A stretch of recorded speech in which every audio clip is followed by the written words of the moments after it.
देखने के लिए हमारे चैनल को सब्सक्राइब करें और बेल आइकन दबाना ना भूलें। बिहार में आज से सभी तरह के प्लास्टिक कैरी बैग की बिक्री और इसके उपयोग पर प्रतिबंध लगा दिया गया। प्रतिबंध लगाने का फैसला पर्यावरण, वन एवं जलवायु परिवर्तन विभाग ने किया है। इस फैसले के मुताबिक मिली जानकारी के अनुसार बिहार में single use plastic sheet, carry bag, packaging सामग्री, थर्मोकोल और इसमें उत्पादित कप, प्लेट, ग्लास, कांटा, चम्मच, कटोरी की बिक्री और इसका उपयोग किसी भी हाल में नहीं किया जा सकता। उल्लंघन करने वालों पर कार्रवाई एवं जुर्माना तय है। और प्लास्टिक पर लगे बैन के संबंध में जिलाधिकारी राजीव रोशन ने कहा कि बहुत ही अच्छी पहल है और जिलाधिकारी ने कहा कि प्लास्टिक मानव जीवन के लिए हानिकारक है। बहुत अच्छी पहल है। प्लास्टिक जो है मानव जीवन के लिए हानिकारक है। प्लास्टिक बायोडिग्रेडेबल नहीं होता है और प्लास्टिक का जो प्रदूषण है वो बहुत अनंत काल तक बना रहता है। हम सब लोग जानते हैं, इस बात से अवगत हैं। ये सरकार का नियम है, लेकिन असल पहल लोगों को करनी होगी। जागरूकता ही कुंजी है किसी भी चीज़ को सफल बनाने के लिए। मैं जिले के नागरिकों को आह्वान करना चाहूँगा कि सरकार के मुहिम में कानून का साथ दें और प्लास्टिक के उपयोग को बिल्कुल ना करें। जब भी घर से सामान लेने के लिए निकलें तो हाथ में अपना थैला लेके जाएं और थैला लेकर के उसमें सामान लेके आएं। एक छोटी सी पहल, एक छोटा सा योगदान हमारे जिले को प्लास्टिक मुक्त बना सकता है। ये एक बहुत बड़ी बात है। बागमती नदी के जलस्तर में हो रही वृद्धि पर जिलाधिकारी ने कहा कि नदियों के जलस्तर में वृद्धि है, लेकिन बाढ़ का खतरा अभी नहीं है। शहर के कई स्थानीय लोगों ने भी कहा कि धीरे धीरे नदी के जलस्तर में वृद्धि हो रही है। तस्वीर दरभंगा लहरियासराय बागमती नदी एकमी घाट की है। यह शुक्रवार की ताजी तस्वीर है। हालांकि अभी खतरा नदी के पानी को देखने से नहीं लग रहा है। वर्षा होने के कारण नदी का बहाव में भी तेजी आया है, लेकिन नदी के जलस्तर में वृद्धि है। हालांकि बाढ़ का कोई भी नामो निशान नहीं। तो हम लोग को पता है वही 3 फीट भरा होगा। बरसात का पानी है। अभी तो हम लोग बागमती है। एकमी घाट पुल है, एकमी घाट चांडी, यहीं पे बगल में रहते हैं। पानी अभी नदी के पेटी में आया है ना, नदी के पेटी में पानी आया है। अभी पूरा पेटी तो जगले है। पानी ये कि उस ढंग से जो पानी बढ़ना चाहिए वो रफ्तार में, अभी कोई खतरा नहीं है अभी पूरा। और यह नदी जो है सो आपको करे होते हुए सीधे जो है सो चला जाता है, आपको जो है सो चला जाता है प्रमुख पहाड़ों से। नदियों के जलस्तर में वृद्धि है। हम लोग लगातार नज़र बनाए हुए हैं। अभी ज़िले में स्थिति नियंत्रण में है। कहीं भी डेंजर लेवल से बहुत अधिक जाने की बात सामने नहीं आई है। हम लोग सतर्कता और एहतियात के सभी उपाय बरतते हैं। कंटिजेंसी प्लान है ऑलरेडी। एवरीथिंग जो है SOP के हिसाब से हम लोगों ने तैयारी कर रखी है। जहां भी जरूरत होगी हम लोग इमीडिएटली उसके अनुसार काम करेंगे। नगर थाना कांड संख्या 168/22 जो दर्ज किया गया था, इसमें अज्ञात अपराध कर्मियों द्वारा 27 जून को एक ट्रक से 10 बजे रात्रि नगर थाना अंतर्गत गुल्लोवाड़ा मंडी में लगाकर रखे गए थे। रात्रि में 2-3 अज्ञात नवयुवक हथियार एवं चाकू के बल पर दिखा करके 2000 एवं 3 मोबाइल लूट लिए थे। लूटने के क्रम में अपराध कर्मियों द्वारा ट्रक ड्राइवर एवं खलासी को चाकू से मारकर जख्मी भी किया गया था। इस घटना के बाद वरीय पुलिस अधीक्षक द्वारा इस कांड के उद्भेदन हेतु एक टास्क फोर्स का गठन किया गया तथा इस कांड में 30 जून को गुप्त सूचना एवं तकनीकी साक्ष्य के आधार पर 3 अपराध कर्मियों को वृंदावन घाट में पकड़ा गया। इस सबों के पास से हथियार एवं नगर थाना कांड 168/22 में लूटे गए मोबाइल बरामद किए गए। पूछताछ के क्रम में तीनों अपराध कर्मियों नगर थाना कांड संख्या 168/22 में अपनी अपनी संलिप्तता स्वीकार की। इसके अलावा इस तीनों में से इस कांड से भी अपनी संलिप्तता बताई। ये तीनों शातिर अपराध कर्मी हैं तथा शहर में लूटपाट एवं अन्य कांड में भी ये लोग शामिल हैं। गिरफ्तार किए गए अपराधी में साजन कुमार, सूरज मंडल, राजा सहनी हैं, जिनके पास से एक देसी कट्टा, गोली जिंदा, लूटी गई मोबाइल बरामद हुआ। राजमार्गों पर विशेष निगरानी रखते हैं, गश्ती करते हैं ताकि कोई अपराध की घटना घटित ना हो। और इन लोग का भी संलिप्तता कहीं न कहीं रहता है। इसके संगठित विरोध करके ये बनाकर ये लूटपाट की घटनाएं करते हैं। और इसके गिरफ्तार होने से काफी अपराध पर अंकुश लगेगा। गिरफ्तारी 3 व्यक्तियों का हुआ है, 3 अपराधकर्मी का हुआ है। इसमें एक का नाम है साजन कुमार, दूसरे का नाम है सूरज मंडल और तीसरे का नाम है राजा सानी। शिवजी नगर थाना के लोग रहने वाले हैं। इनके पास से एक देसी कट्टा, 5 जिंदा गोली और उस घटनाक्रम में जो ट्रक के साथ लूटपाट किया गया था, उसके साथ मारपीट करके जख्मी कर दिया गया था ड्राइवर और खलासी को, उसमें जो लूटी गई मोबाइल है, वो लूटी गई तीनों मोबाइल बरामद हो गई है। उसके द्वारा प्रयुक्त किया गया चाकू भी बरामद किया। ऐसी सूचना मिल रही थी पुलिस को कि ये लोग गिरोह बनाकर लूटपाट की घटनाएं करते रहते हैं शहर में। बीमार नहीं रहा लाचार, हो रहा मुफ्त उपचार। हड्डी नस रोग से संबंधित गंभीर बीमारियों का मुफ्त में इलाज। इंतजार किसका, जाएं सर्राफ ऑर्थो एवं स्पाइन सेंटर और दर्ज कराएं प्रधानमंत्री जन आरोग्य योजना में अपना नाम। विश्व की सबसे बड़ी स्वास्थ्य सुविधाओं का उठाएं लाभ। आधुनिक ऑर्थोपेडिक सुविधा, ऑर्थोस्कोपी, स्पाइन सर्जरी, फ्रैक्चर का अत्याधुनिक इलाज। डॉक्टर SN सर्राफ, डॉक्टर अभिषेक सर्राफ, रीढ़ हड्डी और नस रोग विशेषज्ञ डॉक्टर प्रियंका बी सर्राफ, स्त्री और प्रसूति रोग विशेषज्ञ DMCH के सामने लहरियासराय। प्रति वर्ष की भांति इस वर्ष भी दरभंगा शहर के आयकर चौराहा स्थित पुरानी बस स्टैंड में डिज्नीलैंड मेला का आयोजन हो रहा है। इस मेले में मीना बाजार, टावर झूला, ब्रेक डांस, ड्रैगन झूला के साथ साथ बच्चों के लिए मनमोहक खिलौने एवं अलग अलग प्रकार के फैंसी ड्रेसों के साथ अनेकों प्रकार की खाद्य सामग्री भी उपलब्ध है। आप लोग भी एक बार मेला का आनंद जरूर लें। राष्ट्रीय स्वच्छ विद्यालय पुरस्कार के लिए पुरस्कार वितरण समारोह कार्यक्रम का आयोजन जिलाधिकारी के कार्यालय प्रकोष्ठ में आयोजित हुआ। जिलाधिकारी सह अध्यक्ष राष्ट्रीय स्वच्छ विद्यालय पुरस्कार राजीव रोशन की अध्यक्षता में की गई। सर्वप्रथम बिहार शिक्षा परियोजना परिवार द्वारा सभी उपस्थित पदाधिकारी, प्रधानाध्यापक एवं अभियंतागण का अभिनंदन किया गया। तत्पश्चात DPO इंद्र कुमार कर्ण द्वारा जिलाधिकारी सह अध्यक्ष राष्ट्रीय स्वच्छ विद्यालय पुरस्कार को पुरस्कार वितरण करने के लिए अनुरोध किया गया। गौरतलब है कि राष्ट्रीय स्वच्छ विद्यालय पुरस्कार 2021-22 के लिए विद्यालयों द्वारा पंजीकरण करने हेतु मूल्यांकन कर विद्यालय में मूलभूत सुविधाओं की वर्तमान स्थिति को पोर्टल पर अपलोड करना था। वहाँ पर स्वच्छता और उच्च स्तर के मापदंड स्थापित करने में मुझे खुशी है कि दरभंगा जिले के विद्यालय में इतनी अच्छी व्यवस्था है और यहाँ जो अच्छा कार्य किए हैं उनमें कुछ विद्यालयों को राज्य स्तर पर भी पुरस्कार मिलने वाला है। ये भी हम लोगों के लिए गर्व है। स्वच्छ विद्यालय पुरस्कार भारत सरकार के स्तर से ही निर्णीत है और इस मामले में विद्यालय स्वच्छ रहेगा, बच्चे स्वच्छ रहेंगे, बीमारियां दूर रहेंगी, बच्चे स्वस्थ रहेंगे तभी पढ़ाई कर पाएंगे। इसीलिए प्रोत्साहित करने के उद्देश्य से हमारे यहाँ विद्यालयों में 36 विद्यालय सेलेक्ट हुए हैं, तो उनको पुरस्कृत किया गया है और कई लोगों को तो कई विधाओं में किया गया है, जैसे आपदा से रिलेटेड और कई मामले थे जिसमें कि उन्होंने 4-4 पुरस्कार कई विद्यालयों में। बिहार के मुख्य सचिव की अध्यक्षता में पेट्रोल पंप हेतु लंबित अनापत्ति प्रमाण पत्र के संबंध में वीडियो कॉन्फ्रेंसिंग के माध्यम से बैठक का आयोजन किया गया। दरभंगा NIC रूम से जिलाधिकारी राजीव रोशन मौजूद थे, अन्य लोग इसमें शामिल थे। के लिए मुख्य सचिव बिहार की अध्यक्षता में वीडियो कॉन्फ्रेंसिंग हुआ है। कई स्तर पे मामले प्रक्रियाधीन हैं, जिसमें लैंड कन्वर्जन, अंचल से रिपोर्ट, अग्निशमन की रिपोर्ट इत्यादि शामिल है और निर्देश प्राप्त हुआ है कि अगर आवेदक के द्वारा कन्वर्जन संबंधित आवेदन प्राप्त नहीं होता है तो एक समय देते हुए उसके बाद ललित नारायण मिथिला विश्वविद्यालय के B.Ed पार्ट 1 2021 से 23 सत्र के परीक्षाफल का प्रकाशन किया गया। विश्वविद्यालय के 4 जिलों के 33 कॉलेजों के कुल 3,714 छात्रों में से 3,599 छात्र उत्तीर्ण घोषित किए गए, जबकि 3 प्रमोटेड, 2 अनुत्तीर्ण, 90 छात्रों का रिजल्ट पेंडिंग है और 20 परीक्षार्थी अनुपस्थित थे। परीक्षा नियंत्रक डॉक्टर आनंद मोहन मिश्र ने कहा कि छात्रों के परीक्षा परिणाम उनके संबंधित महाविद्यालयों में भेज दी गई है। उन्होंने बताया कि B.Ed पार्ट 2 2020-22 सत्र के परीक्षार्थियों की परीक्षा चारों जिलों दरभंगा, मधुबनी, समस्तीपुर एवं बेगूसराय के विभिन्न परीक्षा केंद्रों पर 12 जुलाई से प्रारंभ की जा रही है।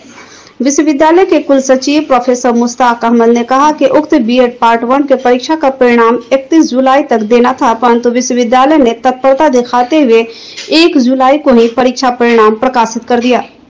12 जुलाई से प्रारंभ हो रही बीएड सत्र 2020-22 की अंतिम परीक्षा का रिजल्ट अगले अगस्त माह में प्रकाशित कर दिया जाएगा। प्रोफेसर अहमद ने बताया कि कुलपति प्रोफेसर एसपी सिंह का निर्देश है कि सत्र 2020-22 की परीक्षा समाप्ति के बाद त्वरित गति से मूल्यांकन कराया जाए और उसका परीक्षा परिणाम शीघ्र प्रकाशित किया जाए, क्योंकि बिहार में विश्वविद्यालय शिक्षकों की जो बहाली होनी है उसमें इस विश्वविद्यालय के छात्रों को भी शिक्षक बनने का अवसर मिल सके। ज्ञातव्य है कि बिहार में ललित नारायण मिथिला विश्वविद्यालय का बीएड सत्र पूर्णतः नियमित है, जिसका लाभ शिक्षक बहाली में छात्राओं को मिल रहा। कुल सचिव ने परीक्षा नियंत्रक एवं उनकी पूरी टीम के कार्यों की सराहना करते हुए धन्यवाद दिया तथा सभी सफल छात्रों को भी बधाई दी। आज बीएड पार्ट 1 सत्र 2021-23 का परीक्षाफल प्रकाशित हुआ है। बहुत अच्छा रिजल्ट हुआ है, जिसमें 3714 परीक्षार्थी सम्मिलित हुए थे। 3599 छात्र जो है वो पास हो गए हैं। 90 का रिजल्ट अभी पेंडिंग है और 20 विद्यार्थी एब्सेंट हुए हैं और 3 विद्यार्थी प्रमोटेड हुए हैं, 2 विद्यार्थी फेल हुए हैं।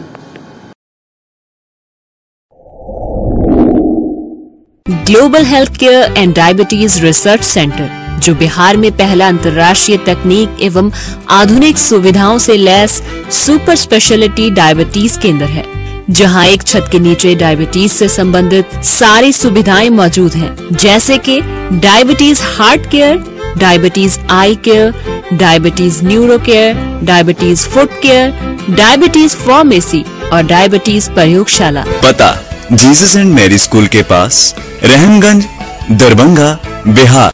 50 वर्षों से आपका विश्वासी दुबे क्लिनिक अपने उत्कृष्ट सेवाओं के लिए कई राष्ट्रीय और अंतर्राष्ट्रीय अवार्डों से सम्मानित डॉक्टर सुनील दुबे के द्वारा सभी तरह के यौन रोग, गुप्त रोग एवं चर्म रोगों का सफल इलाज। निसंतान दंपत्ति एक बार अवश्य मिले। दुबे क्लिनिक, सुभाष मार्केट, लंगर टोली चौराहा, पटना। रोटरी क्लब दरभंगा के सत्र 2022-23 की नई कार्यकारिणी का गठन किया गया।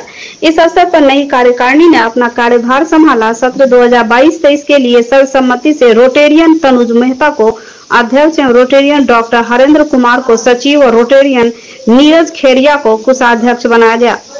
नए सत्र के कार्यक्रम की शुरुआत बाइक रैली से की गई। कर्पूरी चौक से श्यामा मंदिर तक यह रैली निकाली गई। यह बाइक रैली नाका 6, नाका 5 मिर्जापुर होते हुए श्यामा मंदिर पहुंची। इस रैली में करीब 150 समर्पित बाइकर्स ने भाग लिया। रैली के दौरान सभी बाइकर्स पर्यावरण बचे तो जीवन बचे के स्लोगन लिखे बैनर को अपने बाइक पर लगाए हुए थे। इस रैली का उद्देश्य था पर्यावरण बचाने हेतु लोगों को ज्यादा से ज्यादा जागरूक करना। इस रैली में सभी बाइकर्स रोटरी क्लब के ड्रेस कोड में। वहीं इस अवसर पर श्यामा माई मंदिर परिसर में क्लब के द्वारा रोटेरियन सहित पौधारोपण किया गया। वहीं श्रद्धालुओं के बैठने के लिए 5 बेंच सहित परिसर को स्वच्छ रखने हेतु 4 डस्टबिन भी लगाए गए। संचालन रोटेरियन डॉक्टर रंजन प्रसाद ने किया। इस अवसर पर assistant district secretary engineer Satish Singh, अध्यक्ष और सचिव के अलावा Rotarian Bhagwan Gupta, Rotarian doctor KNP Sinha, Rotarian engineer AK Jha, Rotarian Surendra Singh, Alok Kumar, doctor Rajesh Dwivedi, SH Ali, Deepak Sinha, doctor Hari Damodar Singh, doctor Jitendra Kumar, doctor PN Mishra, Basant Mittal, Mithilesh Mahaseth, Sanjeev Gami, Shailendra Jha, doctor Nitesh Kamal, Ranu Sultania, doctor Madheshwar Jha के अलावा Rotarians Rotary inner wheel club के सदस्य भी मौजूद। परिंदा हैं, जहां मंदिर पर भी जा बैठे, मस्जिद पर भी जा बैठे। हमारे लिए मैनकाइंड, जो हमारे व्यक्ति है, जो देश के व्यक्ति हैं, जो समुदाय के व्यक्ति हैं, सभी के लोग एक ही भावना रखता है और हर रोटरी के मन में ये भावना है कि ये जिंदगी आहिस्ता चले, ये जिंदगी आहिस्ता चल, कुछ फर्ज चुकाना बाकी है, कुछ कर्ज चुकाना बाकी है। यही रोटरी सिखाता है, हर रोटरियन कर्जदार रहता है। पर्यावरण से बचें और प्राण बचाएं, तो इसके लिए हम लोग आज यहाँ पर इकट्ठा हुए हैं। आज हम लोग वृक्षारोपण भी करेंगे। पर्यावरण को बचाना बहुत जरूरी है, क्योंकि जनसंख्या बढ़ती जा रही है और खेत कटते जा रहे हैं कम होते जा रहे हैं और पेड़ पौधे कटते जा रहे हैं, तो हम लोग पेड़ लगाने के लिए यथासंभव कोशिश करें और अपने हर बच्चे के नाम पर एक पेड़ तो जरूर लगाएं, ताकि हम देश को हरा भरा बना सकें, सारे दुनिया को हम हरा भरा बना सकें, और तभी यह हमारा मदर अर्थ बच सकेगी।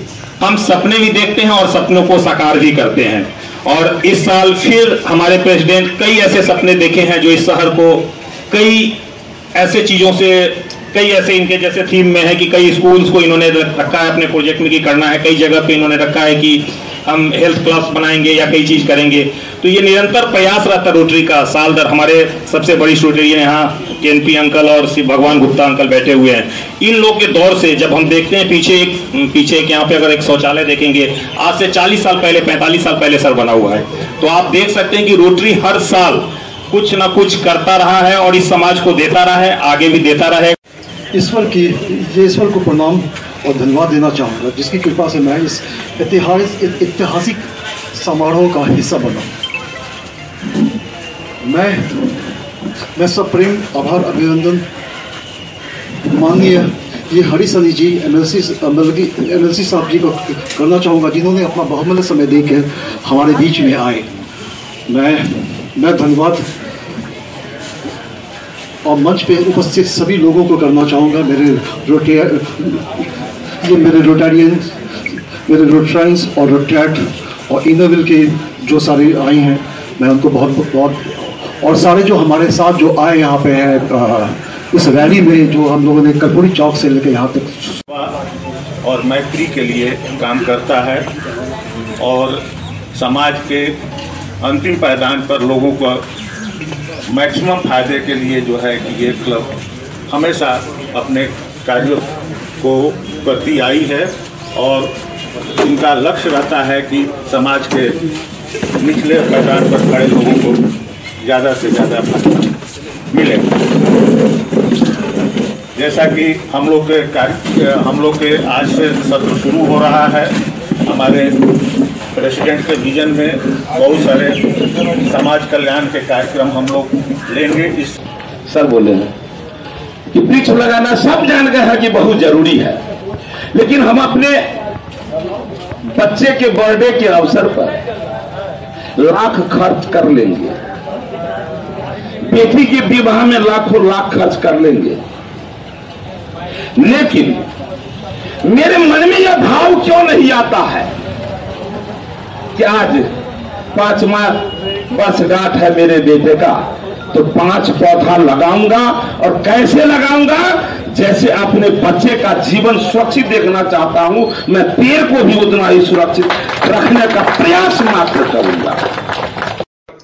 सीए दिवस के शुभ अवसर पर दरभंगा चैप्टर ऑफ आईसीएआई के द्वारा 74वें सीए डे हर्षोल्लास के साथ मनाया गया। कार्यक्रम की अध्यक्षता दरभंगा चैप्टर के कन्वीनर सीए अजीत मिश्रा एवं संचालन चैप्टर के deputy convener CA Naval Mishra के द्वारा की गई। दरभंगा के सभी गणमान्य चार्टर्ड अकाउंटेंट्स उपस्थित रहे। सभी CA member ICAI flag hosting के साथ प्रोग्राम की शुरुआत की गई। तत्पश्चात आपसी मीटिंग में मिथिलांचल में व्यावसायिक बंधुओं को किस प्रकार से अपनी सुविधा प्राप्त हो एवं सरकार को ससमय कर का भुगतान करवाया जाए एवं सभी सीए एक साथ होकर राष्ट्र के निर्माण में अपना सहयोग किस प्रकार से दें और भी कई सारे मुद्दों पर आपसी बातें हुई। व्हाइट कोट समारोह के अवसर पर मेडिकल कॉलेज के प्राचार्य डॉक्टर कृपानाथ मिश्रा ने प्रथम वर्ष के छात्रों को शपथ दिलाई। डॉक्टर्स डे एवं व्हाइट कोट सेरेमनी के अवसर पर मेडिकल एजुकेशन यूनिट द्वारा दरभंगा महाविद्यालय के सभागार में एक भव्य कार्यक्रम का आयोजन किया गया, जिसका संचालन मेडिकल एजुकेशन यूनिट की कोऑर्डिनेटर डॉक्टर पूनम कुमारी ने किया। कार्यक्रम के प्रारंभ में दीप प्रज्वलित कर प्राचार्य doctor K N. Mishra, doctor Poonam Kumari, doctor Sheela Kumari, doctor Om Prakash Giri, doctor P K. Lal, doctor Bharat Shah, doctor Asha Mishra ने संयुक्त रूप से दीप प्रज्वलित कर कार्यक्रम की शुरुआत की। योगाचार्य पंकज आनंद, जो Morarji Desai national institute of yoga new Delhi के से प्रशिक्षित योग गुरु हैं, ने लाइव परफॉर्मेंस के द्वारा योग के बारे में बताया। साथ ही उन्होंने सात्विक भोजन लेने पर जोर दिया। इस अवसर पर डॉक्टर ओम प्रकाश की टीम द्वारा प्राचार्य और कॉलेज स्मारिका की कॉपी भेंट की गई। संपादक मंडल में doctor Sushil Kumar, doctor Poonam Kumari, doctor P K. Lal, doctor Shubham Mishra, doctor Prasanna वाला, हर्ष निकेल एवं शालिनी सिंह शामिल थे। कार्यक्रम के अन्य वक्ताओं में छात्र छात्रा प्रमुख डॉक्टर ओ.पी. गिरी और प्रोफेसर शीला कुमारी प्रमुख थी। सीएम कॉलेज में स्नातक इतिहास प्रतिष्ठा सत्र 2021-24 में अध्ययनरत छात्र चंदन सिंह ने प्रताप स्पोर्ट्स स्कूल सोनीपत हरियाणा में 4 से 6 जून के बीच youth games federation of India द्वारा आयोजित अंडर 19 वर्ष के 63 किलोग्राम वर्ग में ताइक्वांडो राष्ट्रीय प्रतियोगिता में स्वर्ण पदक हासिल कर अपने महाविद्यालय विश्वविद्यालय दरभंगा का नाम रोशन किया।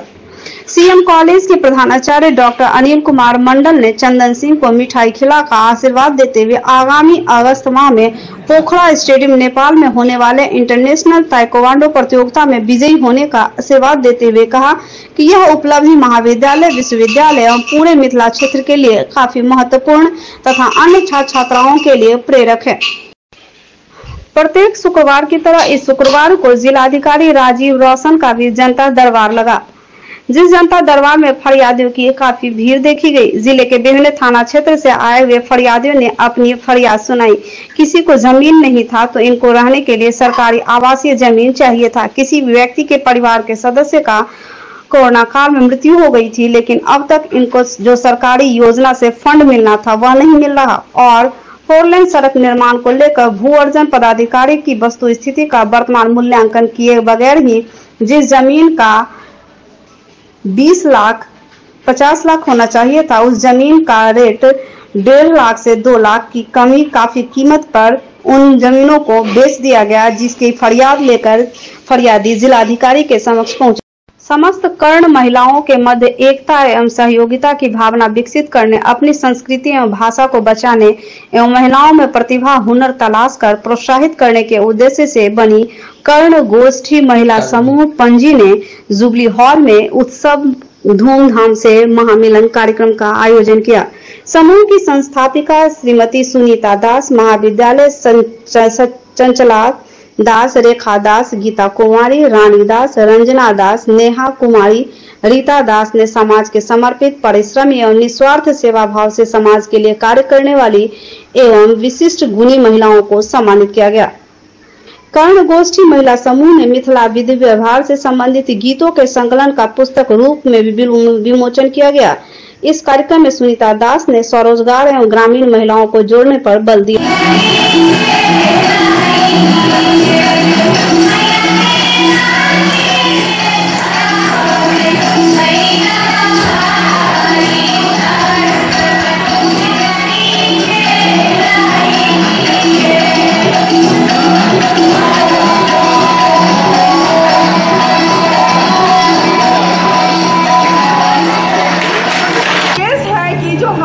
बहन लोग जितने हैं, पहले तो हम लोग फेसबुक के माध्यम से मिलते थे, अभी हम लोग सामने मिल रहे हैं, ये इसकी अलग एक खुशी है। दूसरी है जो कि हम लोग के जो उद्यमी महिला लोग हैं, जो आत्मनिर्भर बन रही है, उस पर फोकस है, क्योंकि ऑनलाइन वो लोग बिजनेस करती हैं। यहाँ पे हम लोग स्टॉल लगाए हैं। यहाँ इस माध्यम से गांव घर से जो महिला है वो जुड़े, और ये जुड़ने से क्या होगा, उन लोगों का स्वरोजगार जो रोजगार कर रही हैं वो दूर दूर तक फैले। जैसे कि हम लोग का बहन लोग पापड़ बनाती है, अदौड़ी बनाती हैं, मिथिला पेंटिंग करती हैं, बहुत सारा अपने आत्मनिर्भर के लिए कर रही हैं। तो इसी माध्यम से ज़्यादा फोकस हम लोग स्वरोजगार पर डाले हैं। मिलन, चूँकि हम लोग को मिलना है तभी तो हम लोग ये कार्यक्रम रख सकते हैं। दूसरी कि महिला की क्या स्थिति है, अभी जो 3 साल पहले महिला थी वो एक साथ संगठित नहीं होती थी, तो ये संगठित होने पर क्या बदला है, क्या बदलाव हुआ है, इस पर हर मुद्दा पर भी चर्चा यहाँ होगी। कर्ण गोष्ठी महिला समूह के संस्थापिका द्वारा अहाँ सब सुनलौं, और बस 2 लाइन में कहब, संग शक्ति कलयुगे, यानी संगठित जे अगर हेतै तो चौतरफी विकास के लिए सोचल जा सकै छै। तो हम सब महिला सबके संगठन कर रहल छी और अखन अहाँ सब उदाहरण देख रहल छियै जे हर महिला के चौतरफी विकास के लेल ई कर्ण गोष्ठी महिला समूह के स्थापना भेल अछि, जेकर कि संस्थापिका अखन सुनीता दास दीदी छै और हुनकर योगदान तो छै ने, साथ साथ संपूर्ण महिला के योगदान छै एहिमे जे सब मिल कऽ एकरा कर रहल छै।